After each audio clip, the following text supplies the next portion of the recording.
السلام علیکم ورحمۃ اللہ وبرکاتہ. الحمد للہ رب العالمین والعاقبۃ للمتقین والصلاة والسلام علی سید الانبیاء والمرسلین. اما بعد فقد قال اللہ عز وجل اعوذ باللہ من الشیطان الرجیم بسم اللہ الرحمن الرحیم. قد نرى تقلب وجهك في السماء فلنولينك قبلة ترضاها فول وجهك شطر المسجد الحرام. آمنت بالله صدق الله العظيم. اللهم صل على سيدنا محمد وعلى آل سيدنا محمد وبارك وسلم. اللهم صل على سيدنا محمد وعلى آل سيدنا محمد وبارك وسلم. اللهم صل على سيدنا محمد وعلى آل سيدنا محمد وبارك وسلم. محترم حاضرین کرام، حضرت محمد رسول اللہ صلی اللہ علیہ وآلہ وسلم نے اللہ پاک کے حکم سے مدینہ منورہ ہجرت فرمائی. اللہ پاک کا حکم تھا، اجازت تھی، ہجرت فرمائی مدینہ منورہ. وہاں چلنے کے بعد آپ صلی اللہ علیہ وسلم نے پہلا جو کام کیا ہے وہ مسجد بنائی. ایک پیام تھا پوری امت کے لیے، پورے مسلمانوں کے لیے، کہ جہاں کہیں اپنی بستی بساؤ، جہاں کہیں اپنے رہنے کا انتظام کرو تو وہاں پہلے اللہ کا گھر بنے. ایک پیام ہے وہ وسلم کا، عملی پیام ہے. جہاں بھی مسلمان رہیں وہاں اللہ کا گھر بنائیں. بھی مسجد کہاں بنا سکتے، ہم اتنا صرفہ کیسا خرچہ کر سکتے، تو اس میں بھی وہ وسلم کا پیام ہے، اسوا ہے کہ آپ وسلم نے جو قباء مسجد بنائی ہے پہلے مدینہ منورہ میں، وہ کھجور کے پتوں سے بنائی ہے. آپ نے تنوں سے، شاخوں سے بنائی. یہ پہلی مسجد تھی مدینہ منورہ میں جو بنائی گئی. ایک مختصر سی کھجور کے پتے پہ مسجد بن گئی. وسلم اور صحابہ کی نمازیں اس میں ہو رہی تھی. تو پیام ہے کہ بھئی لمبی چوڑے کام کرنے کی ضرورت نہیں ہے. اللہ کہتے ہیں آپ اپنا گھر جیسا بنا رہے ویسا بنا لو. بنائیں گے تو RCC ہی کی بنائیں گے، پرش کو بنائیں گے، اتنی بڑی بنائیں گے اور ایسی عالیشان بنائیں گے مسجد، ورنہ نہیں بنائیں گے. ایسا نہیں ہے نا صاحب. ہاں، ہم سے جو ہو سکتا ہے، جیسا ہو سکتا ہے ویسا اللہ کا گھر بن جائے بس. جہاں ہیں اس پر عمل نہیں کر رہے ہیں لوگ، جس کی بنیاد پر 20 25 سال ہو گئے مسلم بستیوں کو بس کر، لیکن وہاں پر اللہ کا گھر نہیں. خود کے اپنے عالیشان گھر ہے، بہترین بڑے گھر بنائے، لیکن اللہ کا گھر وہاں پر نہیں بنائے. خالص مسلمانوں کی بستی ہے لیکن اللہ کا گھر نہیں بن رہا وہاں پر. غلط بات ہے نا دوست. ایک پیام ہے وسلم کا کہ دیکھو جہاں کہیں بسو تو پہلے اللہ کا گھر بناؤ، اور جیسا تم سے ہو سکتا ویسا بنا لو. ختم. پھر جیسے اللہ نے وسعت دی بعد میں بنا لو اچھی آپ، لیکن پہلے تو اللہ گھر تو ہو. اس پر عمل کرنا چاہیے، یہ بات لوگوں تک پہنچانا چاہیے کہ ہم جہاں کہیں رہیں اللہ کا گھر بنائیں، مسجد بنائیں. وہاں پر بن گئی مسجد. لیکن یہاں پر مدینہ منورہ ہجرت کرنے کے بعد میں جو مسجد بنائی گئی ہے وہ عرب کی سرزمین پر بنائی گئی، مسجد قباء. لیکن اس کے لیے قبلہ جو طے کیا گیا ہے وہ مسجد اقصی ہے. ادھر قبلہ بناؤ، مسجد اقصی کو اپنا قبلہ بناؤ. عرب میں مسجد بن رہی ہے، کعبۃ اللہ موجود ہے. مکہ ہے نا، مکہ میں کعبۃ اللہ موجود ہے نا سب، تو سب کے لیے حرمت ہے، سب کے لیے باعزت مقام ہے. اس کو چھوڑ کر مسجد اقصی کو قبلہ بنانے کے لیے کہا گیا. جی کیوں ایسا کیوں کیا گیا؟ عربوں کے اندر سے یہ بات ہٹانے کے لیے کہ وطنیت اور ہم جو چاہے، خود جو چاہے وہ اصل نہیں، اللہ کا حکم اصل ہے. اللہ پاک نے کعبۃ اللہ کو قبلہ بنانے کے لیے کہا تو وہ محترم ہے. اگر اس کو ہٹا دیا گیا، مسجد اقصی کو بنا دیا گیا عرب کے باہر فلسطین میں، تو اس کو قبلہ بنا دیا، بس ختم. حکم اللہ کا ہے، جس کو اللہ بولے ایسا کرنا ویسا کرنا ہے، بس یہ حکم ہے اصل۔ کعبہ اصل نہیں ہے، کعبہ اصل نہیں ہے، کوئی سرزمین اصل نہیں ہے۔ جس کسی کی بھی حرمت ہے، عزت ہے، مقام ہے، وہ صرف اللہ کے حکم کی وجہ سے، وہ ذات، وہ چیز اپنی ذات میں کچھ نہیں ہے، اللہ کے حکم کی وجہ سے اس چیز میں اہمیت بڑھ گئی۔ ایسا لگ بھگ 16-17 مہینے مسجد اقصیٰ کو قبلہ بنایا گیا، اس کے بعد میں پھر پلٹایا گیا کہ بھئی اب قبلہ ادھر، قد نرى تقلب وجهك في السماء فلنولینک قبلۃ ترضاها، اب قبلہ کعبۃ اللہ کو اپنا قبلہ بناؤ، ادھر پلٹایا گیا۔ نہیں، وہ چیز ختم ہو گئی، نہیں یہ نئے نئے مسلمان ہیں وہ چاہ رہے تھے کہ ہم ادھر قبلہ کے نماز کر کے پڑھیں، اپنے مقام پر جی اپنے مکہ المکرمہ کا جو قبلہ اس کو قبلہ بنا کر نماز پڑھیں، لیکن حکم اللہ کا آ گیا تو سب متوجہ ہو گئے، مسجد اقصیٰ کی طرف متوجہ ہوئے، ادھر قبلہ بنا کر سب نہیں چاہ رہے تھے، لیکن حکم اللہ کا ہے، پڑھنا تو پڑھ لی۔ جب علاج ہو گیا، چیز نکل گئی، اللہ کے حکم کی اہمیت سامنے آ گئی، جب سب سمجھ گئے، سب بات ختم ہو گئی کہ وطن اصل نہیں ہے، کوئی چیز اصل نہیں، صرف اللہ کا حکم سے جب سمجھ میں آ گئی تو پھر پلٹایا گیا کہ اب ادھر کعبۃ اللہ کی طرف رخ کر کے نماز پڑھو۔ رسول اکرم صلی اللہ علیہ وسلم نے فرمایا میرے لیے پوری زمین کو مسجد بنایا گیا ہے، میرے لیے نہیں، جہاں چاہے ٹھہرو اور کعبۃ اللہ کی طرف رخ کر کے نماز پڑھ لو، اس طرف رخ کرو اور نماز پڑھ لو۔ تو ایک بات تو یہ معلوم ہے کہ مسلمانوں کو پہلے اپنے مقام پر جہاں بھی بسے تو مسجد بنائیں، ایک بات اس کو ذہن میں رکھے، اور دوسری بات تکلفات کی ضرورت نہیں کہ عالی شان ہو، بہت ہی اونچی ہو، یہ ضروری نہیں ہے، بلکہ ضروری یہ ہے کہ اللہ کا گھر ہو، جیسے آپ سے ہو سکتا اسی بنا لو، آپ چھپڑ کی بنا لو، اسبستاس کی بنا لو، ٹین شیڈ کی بنا لو، بس کافی ہے، ہو گیا، بس ہو گیا۔ اس پر عمل نہیں کرنے کی وجہ سے اب تک بھی کئی مسلم بستیاں مسجدوں سے خالی ہیں، 20 گھر ہیں وہاں پر، 25 گھر ہے، مطلب 50-60 گھر مسلمان ہیں وہاں پر، لیکن مسجدیں نہیں، کیونکہ ان کا ایک پروگرام ہے جی کہ ہم بنائیں تو ایسی مسجد بنائیں گے،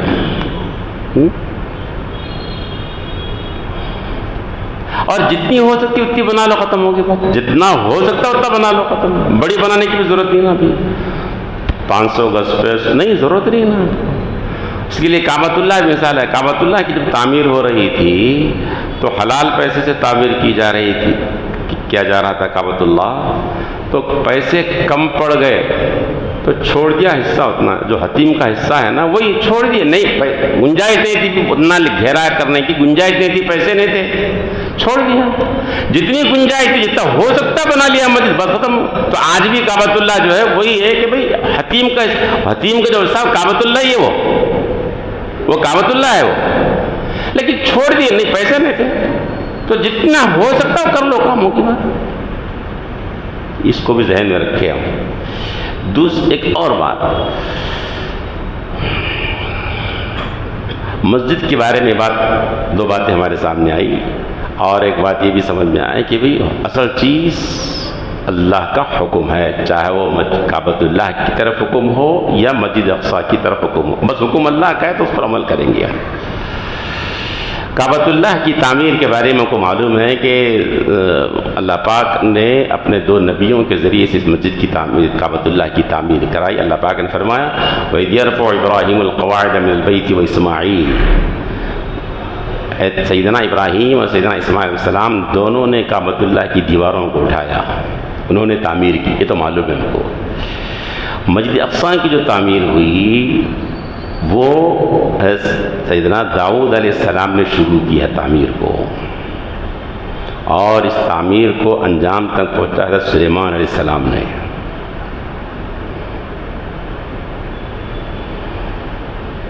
اور تعمیر کی ذمہ داری کس کے حوالے تھی؟ جنات کے حوالے، جنات کے ذریعے سے سلیمان علیہ السلام مسجد اقصیٰ کی تعمیر کروا رہے تھے، اور جنات بڑی تیزی سے کام کر رہے تھے،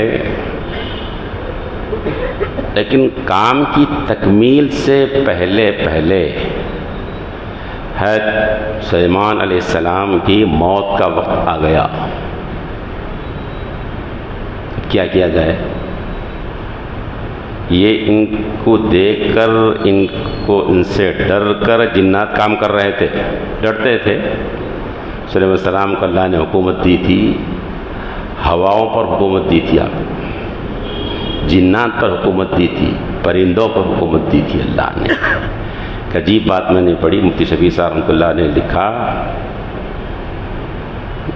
ہوا پر حکومت دی تو تم کو معلوم ہی تھا، لیکن ہوا پر حکومت کیوں کہتی ہیں؟ ہوا پر آپ سفر کرتے تھے، ہوا پر آپ سواری کرتے تھے. سلیمان علیہ السلام ہوا یہ تھا کہ ایک مرتبہ گھوڑوں کی دیکھ ریکھ کر رہے تھے، اس میں کچھ وقت لگ گیا تو نماز کا جو وقت تھا نکل گیا. تو سلیمان علیہ السلام نے اپنے ان چہیتے گھوڑوں کو ذبح کر دیا کہ اللہ کے حکم کی تعمیل کے اندر رکاوٹ بن رہے ہیں. حالانکہ سواری کے لیے گھوڑے تھے، پسندیدہ گھوڑے تھے. ذبح کر کے تقسیم کر دیا گوشت، قربانی درست تھی ان کے پاس. تو اللہ پاک کو یہ ادا پسند آئی کہ یہ میرے حکم میں کوتاہی ہوئی گھوڑوں کی وجہ سے. جو گھوڑے اس کے سفر کے لیے، سلیمان علیہ السلام کے سفر کے لیے تھے، اس پر سواری کرتے تھے وہ، لیکن میرے حکم کی تعمیل میں کوتاہی ہوئی، اس بات سے انہوں نے گھوڑوں کو کاٹ دیا. حالانکہ پسندیدہ گھوڑے تھے، اللہ کے حکم کے سامنے اس کی پرواہ نہیں کی. تو اس کے بدلے میں اللہ رب العزت نے ہواؤں کو مسخر کر دیا. فسخرنا لہ الریح تجری بامرہ رخاء حیث اصاب. اور مجید نے کہا ہم نے ہواؤں کو سلیمان علیہ السلام کے لیے مسخر کر دیا، اب وہ ہواؤں پر سفر کریں گے. تو جیسی قربانی دی جاتی دوستو اللہ کے لیے اللہ پاک کی طرف سے، ویسے ہی عطیہ اور نوازشات بھی ہوتی ہے. تو ہواؤں پر آپ کو حکومت دی تھی، جنات پر آپ کو حکومت ملی تھی. سلیمان علیہ السلام کو تعمیر مسجد اقصی چل رہی تھی، سلیمان علیہ السلام کا وقت آ گیا. تو کیا اس بڑی مسجد کی تعمیر کے لیے کیا وقت کو پیچھے کر دیا جائے گا، موت کو؟ نہیں. قرآن مجید نے کہا کہ بھائی ہر ایک کا وقت مقرر ہے، جب وہ آ جاتا ہے تو ایک لمحے بھی آگے پیچھے نہیں ہوتا. ہر ایک کے اپنے موت کا وقت ہے، میری اور آپ کی، پوری کائنات کی. جب وہ وقت آتا ہے تو چاہے کتنا بڑا کام کرو، کچھ بھی کرو، کیسے بھی کرو، کتنے صحت مند رہو، وقت ہے تو چلے جانا.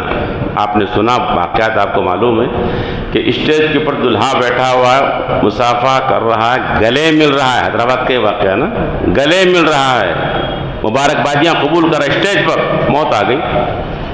اس کے لیے جوان، بوڑھا، بچہ، کچھ بھی نہیں اس کے لیے، سب کے لیے موت ہے.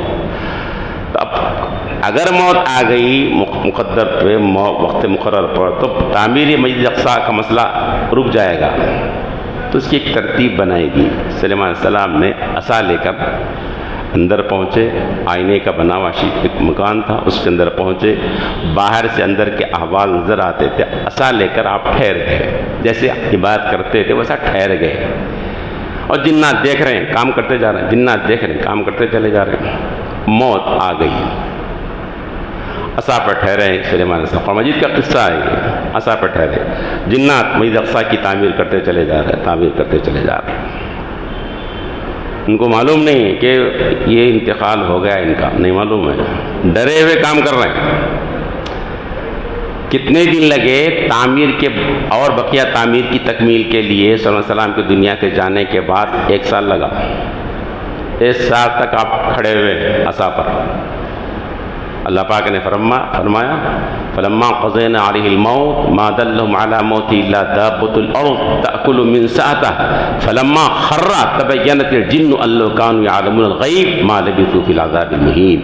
1 سال کی مدت میں مسجد اقصی کی تعمیر پوری ہوئی ہے. سلیمان علیہ السلام کی دنیا سے جانے کے بعد 1 سال لگا. پھر جب سال مکمل ہو گیا، تعمیر مکمل ہو گئی، تب اس عصا کے اوپر دیمک کو چڑھایا گیا اللہ کی طرف سے، دیمک نے اس عصا کو کھایا، اس لکڑی کو کھایا، وہ عصا کھوکھلی ہو گئی اور وہ عصا گرا تو سلیمان علیہ السلام بھی گرے۔ اللہ نے فرمایا فلما خر، جب ہے سلیمان علیہ السلام گرے تو تبین للجن، تب جنات کو معلوم ہوا اگر وہ غیب کے علم کو جانتے تو یہ تکلیف میں نہیں پڑتے تھے، بولے ہم خامخواہ کہ ہے بول کے کام کر رہے ہیں، بولے تو چلے گئے بولے۔ اس طرح مسجد اقصی کی تعمیر ہوئی۔ مفسرین کرام نے لکھا موت کا وقت متعین ہے، چاہے تم کیسے اچھے سے اچھے کام کرو، چاہے کیسے برے سے برے کام کرو، ٹائم پہ اپنے کو جانا ہے۔ رہا دین کا کوئی کام، اونچا سا اونچا کام، مسجدوں کا کام، مدارس کا کام، رفاہی کام، کچھ بھی کام، وہ کام کرانے والے اللہ ہے۔ ہم ہٹیں گے دوسرے کو لائیں گے وہاں پر، مرضی ان کی مرضی، ان کی شان ہے وہ۔ سلیمان علیہ السلام ہٹ گئے، چلے گئے، لیکن کام اللہ پاک کراتے رہے وہاں پر۔ کام ہوگا، دنیا کا کوئی کام رکے گا نہیں، سب کام ہوگا۔ ہم اصل کرنے والا اصل نہیں ہے، وہ ذات اصل کرانے والی وہ ہے۔ نیز یہ بھی پیام دنیا کو دے دیا گیا کہ دیکھو غیب کا علم جنات کو نہیں ہے اور کسی کو بھی نہیں ہے۔ علم غیب صرف اللہ کو ہے، کسی کو نہیں ہے غیب کا علم، کسی کو نہیں ہے۔ اللہ پاک جسے بتا دیں تو اس کو علم ملتا، کسی اور کو علم نہیں ملتا ہے۔ وہ جو بات عامل و مشہور ہے کہ بھئی جنات سے کام کراتے، جنات سے باتیں بتاتے، وہ تو اس کی حیثیت اتنی ہے کہ ایک جنات بڑے بڑے مسافتوں کو لمحوں میں طے کر لیتے ہیں، جا کے دیکھ کے آتے، یہاں بیٹھے بیٹھے نہیں کرتے کام ہو، برس ہا برس کی مسافتوں کو لمحوں میں طے کرتے، طے کر کر آ کے بتاتے ایسا ہے۔ غیب کا علم نہیں ہے ان کو، کسی کو نہیں۔ عالم الغیب اللہ کی ذات ہے، اس کو یاد رکھنا۔ ایک نابینا حافظ صاحب کو بتا رہے تھے مجھ سے بہت سال پہلے، ایک جگہ پر ایک صاحب جب لوگوں کی بھیڑ تھی اور جناب ہاتھ سے نکال کے مٹھائی کھلا رہے تھے، کھجور کھلا رہے تھے، بولے جنات لا کے دے رہے ہیں، غیب سے لا کے دے رہے ہیں۔ اب لوگوں میں اثر پڑا تو حافظ صاحب، نابینا حافظ صاحب، وہ مجھ سے کہہ رہے تھے میں بھی گیا تھا ان کے پاس، کسی کام سے گیا تھا، جاتے تھے لوگ بھیڑ دکھی تو میں بھی ٹھہر گیا، تو ایسا لا رہے ہیں۔ تو میں ان سے کہا جی صاحب ایک کام کرو، میں سفر کے لیے نکلا تھا، جلدی میں نکل گیا، بیگ میرا گھر میں رہ گیا، بولے سفر کا جو بیگ ہے نا گھر میں، ذرا بیگ منگا رہا کو لے۔ ارے کیا مذاق کرے، مسرافہ نہ کرے، ارے مسرافہ نہ، مٹھائیاں منگا رہے تم لوگ، کیا کھجورا منگا رہے، میرا بیگ وہاں رکھا ہوا ہے، ذرا میرے کمرے میں جلدی میں نکل گیا، بیگ چھوڑ کے نکل گیا، بیگ وہاں ذرا منگاؤ نا صاحب کو، نہیں ہوتا جاؤ بولے، ارے منگا رہے تو منگاؤ نا، ارے منگانا تو ایسا نہیں ہوتا، وہ نہیں ہو۔ غیب دان صرف اللہ ہے، غیب کے عالم اللہ ہے، کاموں کے کرنے والے اللہ ہے، کسی سے کچھ نہیں ہوتا اس کائنات میں۔ تو یہ رہی کعبۃ اللہ کی تعمیر کے بارے میں آپ نے سنا کہ باپ اور بیٹے نے تعمیر کی۔ مسجد اقصی بھی باپ اور بیٹے نے مل کر تعمیر کی ہے، داؤد علیہ السلام نے، سلیمان علیہ السلام نے۔ تعمیر ہوئی تو سلیمان علیہ السلام نے کئی دعائیں کی اس کے بارے میں، اللہ جو اس کے اندر پہنچ جائے اس کو خطرات سے محفوظ رکھ، جو اس میں داخل ہو جائے اس کی مغفرت آپ فرما دیجئے توبہ کے لیے، توبہ کا رسم ہو۔ اللہ جو بیمار اس میں داخل ہو جائے تو اس سے شفا نصیب فرما۔ آپ نے مسجد اقصی کے بارے میں دعا کی۔ اور ایک بات رسول اکرم صلی اللہ علیہ وسلم نے ارشاد فرمائی، سفر کی نیت، قصد سفر جو کیا جائے 3 جگہ کے لیے کیا تھا، خاص طور پر نیت کر کے، بولے وہ 3 جگہیں ہیں، مسجد حرام، مسجد اقصی، مسجد نبوی صلی اللہ علیہ وسلم۔ ان 3 جگہوں کے لیے آدمی سفر کر سکتا ہے، یہ حدیث ہے۔ آج ہوا کیا معلوم ہے، ہم سے جو غلطی ہوئی ہے وہ یہ ہے کہ مسجد حرام کا سفر، کعبۃ اللہ کا سفر ہم کرتے ہیں، مسجد نبی صلی اللہ علیہ وسلم کے لیے سفر ہم کرتے ہیں، لیکن مسجد اقصی کی نیت سے ہم سفر نہیں کرتے، نہیں ہے یہ بات۔ اس کی اجازت حدیث میں دی گئی، مسجد اقصیٰ کے لیے سفر، مسجد نبوی کے لیے سفر، مسجد حرام کے لیے سفر، یہ ہم سے کوتاہی ہوئی ہے کہ مسجد اقصیٰ کے لیے سفر ہم نے نہیں کیا، اللہ ماشاء اللہ کرنے والوں نے کرا۔ اگر عالم اسلام ایسا اگر جاتے رہتا، جیسے کعبۃ اللہ کی طرف جا رہا ہے، جیسے مسجد نبوی کی طرف جا رہا ہے، تو شاید وہ صورتحال پیش نہیں آتی جو آج پیش آ رہی ہے، برسوں سے پیش آ رہی ہے۔ ایک امت کا ایک مرجع ہے نا وہ، جی ہم سب کا قبلہ ہے نا، قبلہ اول ہے نا سب، وہ مرکزیت ہے نا، اس طرف سے غفلت ہوئی ہے، مسجد اقصیٰ سے غفلت ہوئی ہے۔ کوشش کرنا چاہیے، نیت بھی کر لیجئے کہ جب اللہ نے موقع دیا تو مسجد اقصیٰ کا سفر کریں گے ہم، ایک بات۔ دوسری بات،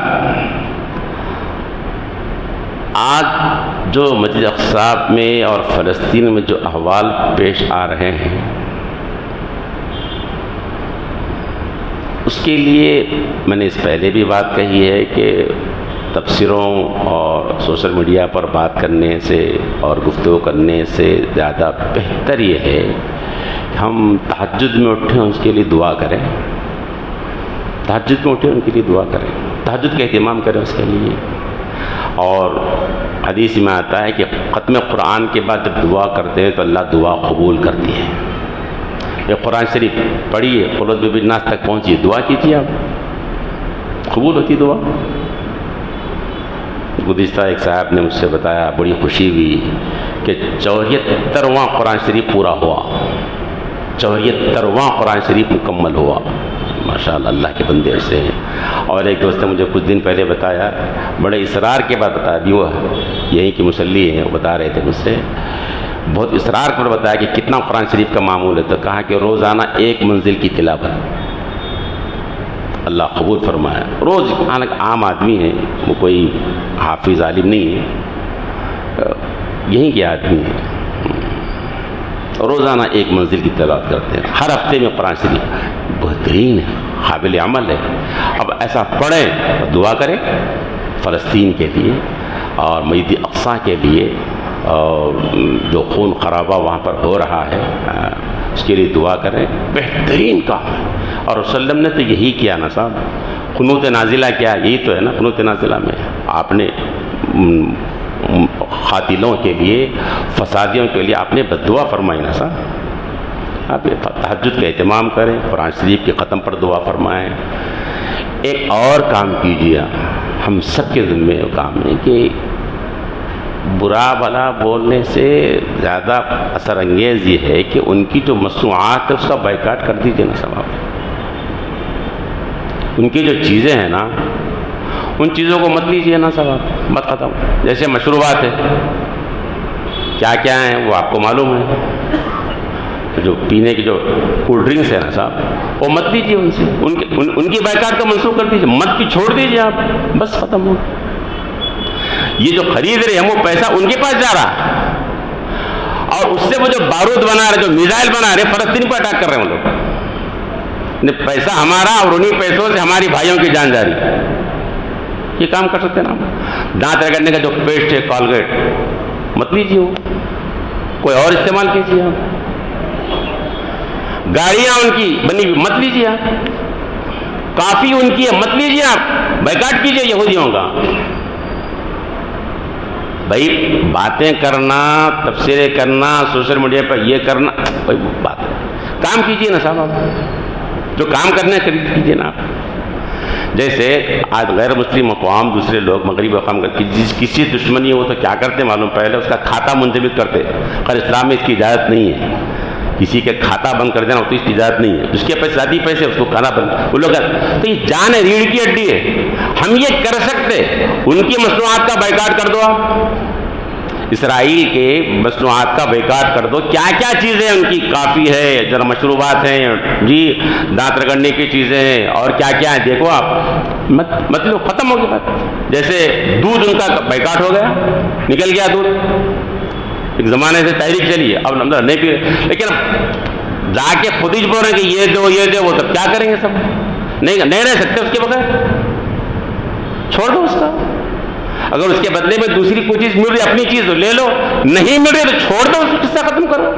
بھئی ہمارے پیسوں سے ہمارے بھائیوں کی جان جائے ایسا نہ کرو نا. بس ایک تو دعا کا اہتمام تہجد میں، فرض نماز کے بعد، اور قرآن مجید کی ختم پر اس کا اہتمام کیجیے. اور دوسرے یہ کہ ان کی مصنوعات کا بائیکاٹ کیجیے، نہیں خریدیں گے ان کی چیزوں کو، نہیں لیں گے، چاہے ہم کو تکلیف ہوگی، ہاں ٹھیک ہے، یہ ذہن میں رکھیں کہ ہمارے پیسے سے ہمارے بھائیوں کی جان جا رہی ہے. اور تیسری بات، اس کا ارادہ کر لیجیے جب اللہ نے موقع دیا تو انشاءاللہ ہم مسجد اقصیٰ کے لیے سفر کریں گے، ہم فلسطین کا ہم سفر کریں گے. اللہ پاک ہم سب کو سمجھ بوجھ نصیب فرمائے. ربنا تقبل منا انک انت السمیع العلیم وتب علینا انک انت التواب الرحیم.